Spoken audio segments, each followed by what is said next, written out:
Niekada nemaniau, kad mylėti bus paprasta.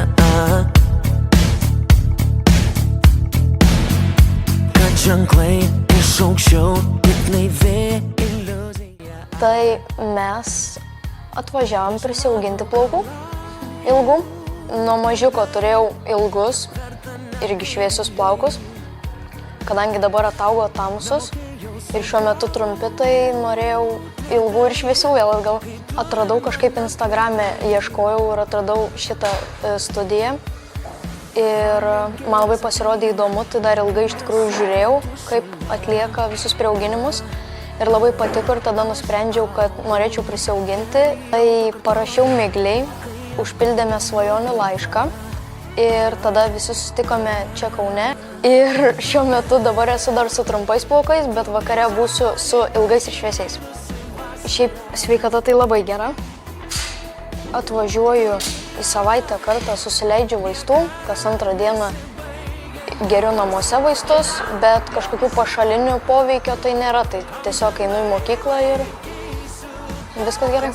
Tai tikriausiai kaimynai man labai patikdavo, geri kaimynai, su kuriais ir dabar bendraujam ir tikriausiai visos šventės, kai jūs atvažiuodavot, nes labai smagu būdavo, nes nebūdavo ką veikti ligoniniai ir tada buvo galima tiesiog kažkaip tą nuotaiką paskelbti.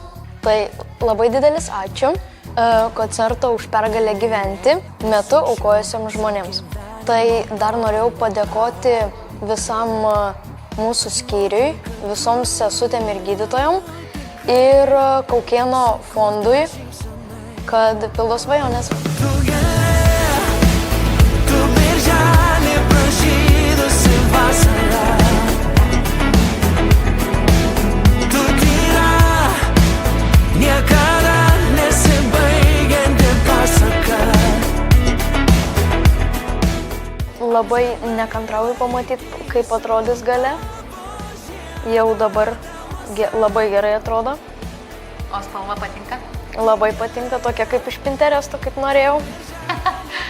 O ilgį kirpsi truputį ar palikti? Ilgį žadu pakirpti, nes atpratau nuo tokio ilgio. Svoris jaučias. Atrodo, tikrai yra kažkas, bet nėra, kad verčia galvą atgal. Tiesiog labai smagiai čia. Ir gražiai, ir smagiai, ir jau kai taip seniai laukiu, tai aišku, kad labai džiaugsmas didelis. Ar tu laiminga? Taip.